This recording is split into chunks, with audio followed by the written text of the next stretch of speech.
Sean ustedes bienvenidos, una vez más, a Los Límites de Gaia.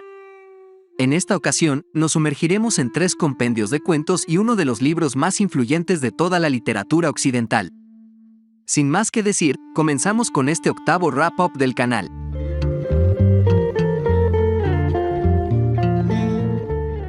Sinopsis. Hace 51 años que escribo cuentos y aún no he desistido. Además de los cientos de cuentos que he publicado, hay muchos inéditos y un par que aún no he presentado. Así que no me he jubilado, de ningún modo. Sin embargo, nadie puede publicar cuentos durante tanto tiempo sin comprender que le queda un tiempo limitado. Como decía la canción, para siempre jamás es más breve que antes. Es hora, pues, de publicarlos en forma conjunta.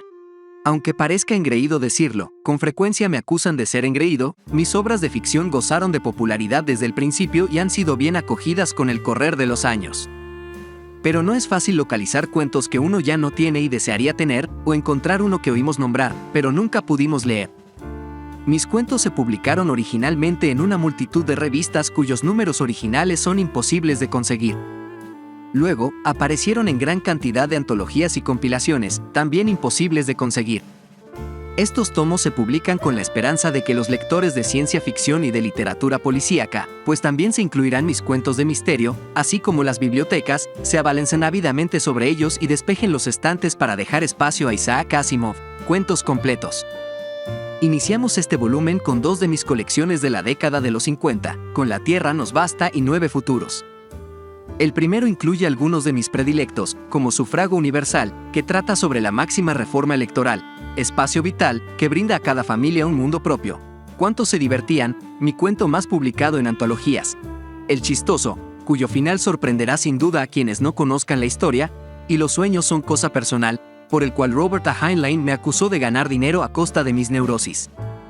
9 futuros, mi preferido entre mis libros de cuentos, no contiene un solo cuento que no me parezca un excelente ejemplo de mi producción de esa década.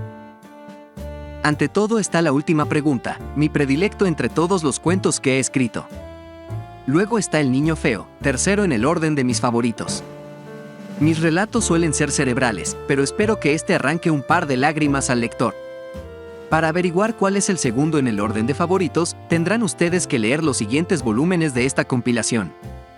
Sensación de poder es otro cuento que figura con frecuencia en las antologías y resulta bastante profético, teniendo en cuenta que lo escribí antes que nadie pensara en los ordenadores de bolsillo. Todos los males del mundo es un cuento de suspense y La noche moribunda es un cuento de misterio basado, en un dato astronómico que ahora se considera totalmente erróneo. Aparece también aquí otra compilación, Anochecer y otros cuentos, que incluye Anochecer, al cual muchos lectores y la SFWA, Science Fiction Writers of America, votaron como el mejor cuento de ciencia ficción jamás escrito. No comparto esa opinión, pero sería descortés objetarla. Otros favoritos míos son Creced y Multiplicaos, que es bastante escalofriante, Sally, que expresa mis sentimientos sobre los automóviles, Esquirol, que me parece muy subestimado, y Los ojos hacen algo más que ver, una historia breve y sentimental. Habrá más volúmenes, pero comiencen ustedes por este. Harán muy feliz a un anciano. Isaac Asimov, Ciudad de Nueva York, marzo de 1990. Análisis. Cuentos completos 1 es el primer volumen de los cuentos completos del escritor ruso, nacionalizado estadounidense, de ciencia ficción y policial, Isaac Asimov, y está, Este primer volumen contiene 48 relatos, de entre los que destacan, en mi opinión, los siguientes. El pasado ha muerto, es uno de los mejores. Treta tridimensional, está bien. Cosas de niños, es uno de los mejores. Satisfacción garantizada, es uno de los mejores. Soñar es asunto privado. Está bien. Profesión, está bien. El niño feo, es uno de los mejores. Huésped, es uno de los mejores. En una buena causa, está bien. Mundos posibles, está bonito. Esquirol, está bien. Déjenme saber en los comentarios si les gustaría que analice algún relato de los anteriormente mencionados u otro de la presente colección. Sinopsis. En los 2 primeros volúmenes de mis cuentos completos, este es el segundo, reúno más de 50 relatos y todavía quedan muchos más para volúmenes futuros. Debo admitir que incluso a mí me deja un poco atónito. Me pregunto dónde encontré tiempo para escribir tantos cuentos, considerando que también he escrito cientos de libros y miles de ensayos. La respuesta es que me he dedicado a ello durante 52 años sin pausa, de modo que todos estos cuentos significan que ya soy una persona de cierta edad. Otra pregunta es de dónde saqué las ideas para tantas historias. Me la plantean continuamente. La respuesta es que, al cabo de medio siglo de elaborar ideas, el proceso se vuelve automático e incontenible. Anoche me encontraba en la cama con mi esposa y algo me estimuló la imaginación. Acaba de ocurrírseme otra historia sobre deseos frustrados, le dije. ¿Cómo es?, me preguntó. Nuestro héroe, que ha sido bendecido con una esposa tremendamente fea, le pide a un genio que le conceda una mujer bella y joven en la cama por las noches. Se le concede el deseo con la condición de que en ningún momento debe tocar, acariciar y ni siquiera rozar el trasero de la joven. Si lo hace, la joven se transformará en su esposa. Cada noche, mientras hacen el amor, él no es capaz de apartar las manos del trasero, y el resultado es que todas las noches se encuentra haciendo el amor con su esposa. Lo cierto es que cualquier cosa me hace pensar en un cuento. Por ejemplo, estaba revisando las galeradas de un libro mío cuando me llamó el director de una revista. Quería un cuento de ciencia ficción inmediatamente. No puedo, le dije. Estoy liado con unas galeradas. Déjalas. No. Colgué. Pero al colgar pensé qué cómodo sería tener un robot que pudiera corregir las galeradas por mí. De inmediato dejé de revisarlas, pues se me había ocurrido un cuento. Lo encontraréis aquí como Galeote. Mi cuento favorito en esta compilación es El hombre bicentenario. Poco antes de iniciarse el año 1976, el del bicentenario de Estados Unidos, una revista me pidió que escribiera un cuento con ese título. ¿Acerca de qué?, pregunté. Acerca de cualquier cosa. Solo tenemos el título. Reflexioné. Ningún hombre puede ser bicentenario, pues no vivimos 200 años. Podría ser un robot, pero un robot no es un hombre. ¿Por qué no un cuento sobre un robot que desea ser hombre? De inmediato comencé El hombre bicentenario, que terminó por ganar un premio Hugo y un Nebula. En cierta ocasión, mi querida esposa Janet tenía un fuerte dolor de cabeza, pero aún así se sintió obligada a prepararle la cena a su amante esposo. Resultó ser una cena exquisita y, como soy un amante esposo, comenté, deberías tener jaquecas más a menudo. Y ella me arrojó alguna cosa y yo escribí el cuento, Versos luminosos. Un joven colega murió en 1958 y le hicieron una simpática nota necrológica en el New York Times. Fue en aquellos viejos tiempos en que los escritores de ciencia ficción no gozaban de gran notoriedad. Me puse a cavilar si, cuando yo pasara a la gran máquina de escribir del cielo, el New York Times se dignaría mencionarme a mí también. Hoy sé que lo hará, pero entonces no lo sabía. Así que tras muchas cavilaciones escribí Necrológica. Una vez tuve una discusión acalorada con el director de una revista. Él deseaba que yo introdujera una modificación en un cuento y yo me negaba, no por pereza, sino porque pensaba que estropearía el cuento. Al final, se salió con la suya, como es habitual, pero yo me desquité escribiendo El dedo del mono, que es una buena descripción de lo que sucedió. La directora de una publicación me pidió una vez que escribiera un cuento sobre un robot femenino, pues hasta aquel momento todos mis robots eran masculinos. Acepté sin objeciones y escribí Intuición femenina. Lo que mejor recuerdo de ese cuento es que no entendí que la mujer lo quería para ella. Creí que me estaba dando un consejo desinteresado. En consecuencia, cuando terminé el cuento y otro director me pidió uno con toda urgencia, me dije, pues ya lo tengo. Y cuando la directora se enteró recibí una lluvia de insultos. Algunos cuentos surgen cuando otra persona hace un comentario casual. Cuentos tales como Reunámonos y Lluvia, lluvia, aléjate, son ejemplos de ello. No me siento culpable por inspirarme en frases ajenas.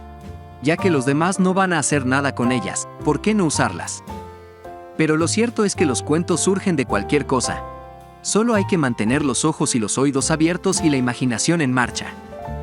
Una vez, durante un viaje en tren, mi primera esposa me preguntó de dónde sacaba las ideas, y respondí, de cualquier parte. Puedo escribir un cuento sobre este viaje en tren. Y comencé a escribir a mano. Pero ese cuento no figura en este volumen. Isaac Asimov. Análisis. Cuentos completos 2 es el segundo volumen de los cuentos completos del escritor ruso, nacionalizado estadounidense, de ciencia ficción y policial, Isaac Asimov, y está, Este segundo volumen contiene 40 relatos, de entre los que destacan, en mi opinión, los siguientes. La carrera de la Reina Roja está bien. Galeote está bien, y el final es muy bueno. Lenny está interesante, y el final es perturbador y muy bueno. Necrológica es uno de los mejores. La bola de billar está bien.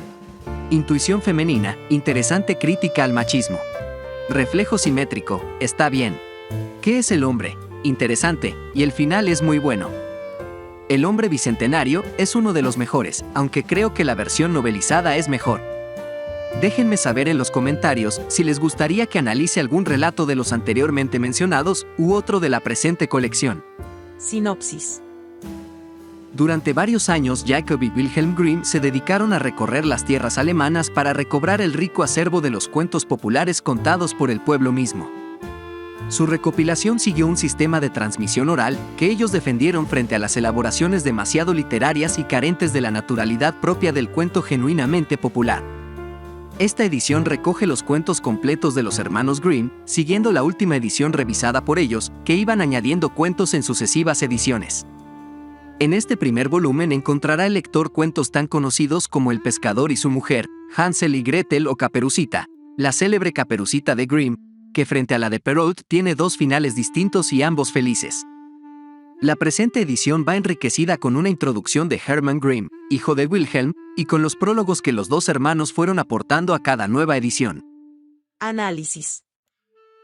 Cuentos de niños y del hogar 1 es el primer volumen de los cuentos completos de los hermanos Grimm y está. Entiendo que son cuentos infantiles y que pertenecen a una época determinada, donde la moral era sumamente religiosa y se enseñaba acompañada de pedagogía del terror. Empero, en términos literarios, la calidad es inexistente. En este sentido, son meras transcripciones de las historias orales.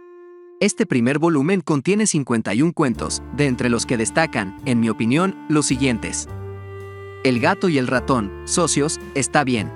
La niña de María, está bien. Cuento del que fue a aprender lo que era el miedo, está bien. El lobo y los 7 cabritillos, está bien. El fiel Juan, está bien. Hermanito y hermanita, está bien. Rapónchigo, está bien. Las 3 hilanderas es el mejor cuento de este volumen. Hansel y Gretel, está bien. El enebro, está bien. Déjenme saber en los comentarios si les gustaría que analice algún relato de los anteriormente mencionados u otro de la presente colección. Sinopsis. La Ilíada, en griego antiguo, Ilias, en griego moderno, Ilíada, es una epopeya griega y el poema más antiguo escrito de la literatura occidental. Se atribuye tradicionalmente a Homero. Compuesta en hexámetros dactílicos, consta de 15.693 versos, divididos por los editores, ya en la antigüedad, en 24 cantos o rapsodias, y su trama radica en la cólera de Aquiles, Menis. Narra los acontecimientos ocurridos durante 51 días en el 10º y último año de la guerra de Troya. El título de la obra deriva del nombre griego de Troya, Ilión. Tanto la Ilíada como la Odisea fueron consideradas por los griegos de la época clásica y por las generaciones posteriores como las composiciones más importantes en la literatura de la antigua Grecia y fueron utilizadas como fundamentos de la pedagogía griega. Ambas forman parte de una serie más amplia de poemas épicos de diferentes autores y extensiones denominado ciclo troyano. Sin embargo, de los otros poemas, únicamente han sobrevivido fragmentos. Análisis. Esta versión de la Ilíada corre a cargo de Luis Segalá y Estaleya, está en prosa, y, la realidad, es que se me hizo. Este poema épico narra la cólera de Aquiles, hijo del rey Peleo y de la Nereida Tetis, su causa, su larga duración, sus consecuencias y su posterior cambio de actitud. La ira del Pélida Aquiles termina junto con el poema, cuando se reconcilia con Príamo, padre de su enemigo Héctor, momento en que se celebran los funerales de este. El gran problema o, mejor dicho, barrera que implica leer la Ilíada y la Odisea, es que son solo 2 episodios de una historia mucho más amplia. Es como ver la temporada 3 y 7 de tu serie favorita. Si se entra a leer estos textos sin ningún tipo de contexto, lo más seguro es que resultarán de lo más aburrido. Encima, aunque leí la versión en prosa, el libro tiene alrededor de poco más de 450 páginas, divididas en 24 cantos o, en esta versión, capítulos. Adicionalmente, la historia se hace un tanto pesada porque salen varios personajes de los cuales no tenemos ni idea de qué hacen ahí. En síntesis, la historia narra la cólera de Aquiles. Sin embargo, este solo aparece en contados capítulos, sobre todo al inicio y final del relato. La mayor parte de lo que está en medio, sin el contexto adecuado de lo que está sucediendo, es decir, sin el apoyo de otras lecturas, se siente como relleno. Al respecto, se percibe solo como un estira y afloja entre griegos y troyanos, hasta que Aquiles se decide a intervenir en el conflicto. Por último, una de las cosas que más rescato de esta versión es el lenguaje. En varios pasajes, se siente como si se estuviera leyendo una novela de fantasía épica. Los nombres con los que se identifica a los personajes, los diálogos, la descripción de las batallas y los momentos cumbres le dan ese toque de epicidad a la historia. Lectura recomendada para aquellos que disfruten de la fantasía épica y se dejen guiar y disfrutar tan solo por el lenguaje. Gracias por ver el video. Déjanos tu like y comenta, si la has leído, qué te pareció la lectura, o, por el contrario, si se te antoja leerla. Recuerda suscribirte al canal y activar la campanita de las notificaciones para que no te pierdas ninguno de nuestros videos. Hasta un próximo viaje literario.